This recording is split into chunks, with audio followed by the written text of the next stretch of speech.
नमस्कार। एक समय की बात है, एक राजा अपने राज्य के मंदिर में प्रतिदिन भगवान के दर्शन के लिए जाया करता था। मंदिर के बाहर दो भिखारी बैठे रहते थे। पहला भिखारी कहता था कि राजा जी, आपको भगवान ने बहुत कुछ दिया है, इसलिए आप भी मुझे कुछ देकर जाएं। राजा इस भिखारी के मांगने पर कुछ ना कुछ उसे दे दिया करता था, परंतु दूसरा भिखारी राजा से कुछ नहीं मांगता था। वह कहता था, भगवान ने राजा को बहुत कुछ दिया है, इसलिए भगवान ही मुझे भी देगा। राजा के अहम को इस भिखारी की बातों से ठेस तो पहुंचती थी, परंतु फिर भी वह उसे भी कुछ दे दिया करता था। एक दिन प्रतिदिन की भांति राजा मंदिर से भगवान के दर्शन करके निकला तो उसे दोनों भिखारियों की बातें याद आ गई कि इनमें से एक भिखारी तो मुझसे भीख मांगता है और एक भगवान से भीख मांगता है। राजा ने सोचा कि चलो आज जो भिखारी मुझसे मांगता है उसे कुछ अमूल्य वस्तु देता हूं और देखता हूं कि जो भिखारी भगवान से मांगता है उसके लिए भगवान क्या व्यवस्था करते हैं। ऐसा सोचकर राजा ने एक बर्तन में अपना नौलखा हार डाला और ऊपर से उस बर्तन में खीर डाल दी। फिर अपने सेवकों से कहा कि इस बर्तन को उस भिखारी को दे आओ जो मुझसे भीख मांग रहा है। दूसरे भिखारी को उस दिन राजा ने जानबूझकर कुछ नहीं दिया और सोचा कि कल आकर दोनों से उनका हाल पूछूंगा।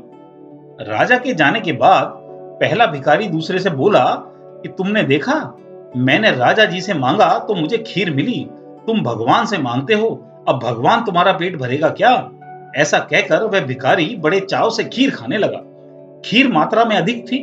जब पहले भिखारी का पेट भर गया तो उसे दूसरे भिखारी पर तरस आया कि यह तो भूखा ही रह जाएगा।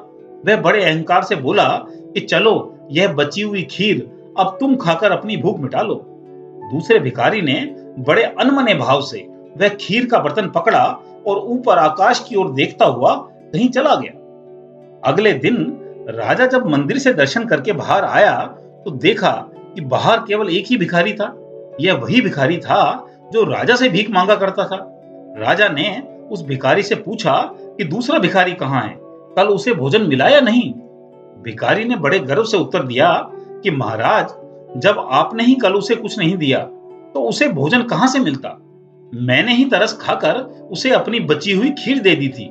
वह खीर का बर्तन लेकर न जाने कहां चला गया और आज यहां पर आया भी नहीं है। भिखारी का उत्तर सुनकर राजा हतप्रभ रह गया। राजा अपनी शक्ति से भगवान की परीक्षा लेने चला था, परंतु भगवान की व्यवस्था देखकर वह भी मुस्कुराए बिना नहीं रह सका। राजा को समझ आ चुका था कि इस संसार में संपूर्ण व्यवस्था तो भगवान की ही है, हम सभी तो केवल माध्यम मात्र हैं। राजा ने उस भिखारी से कहा कि आज से तो तुम केवल भगवान से ही मांगना, क्योंकि सभी को देने वाले एकमात्र भगवान ही हैं। आपको यह वीडियो अच्छी लगी है तो लाइक, कमेंट व शेयर करें। आप हमारे चैनल पर पहली बार आए हैं तो चैनल सब्सक्राइब करके बेल आइकन भी अवश्य दबाएं। आप हमारे फेसबुक और इंस्टाग्राम पेज को भी लाइक और फॉलो करें। धन्यवाद।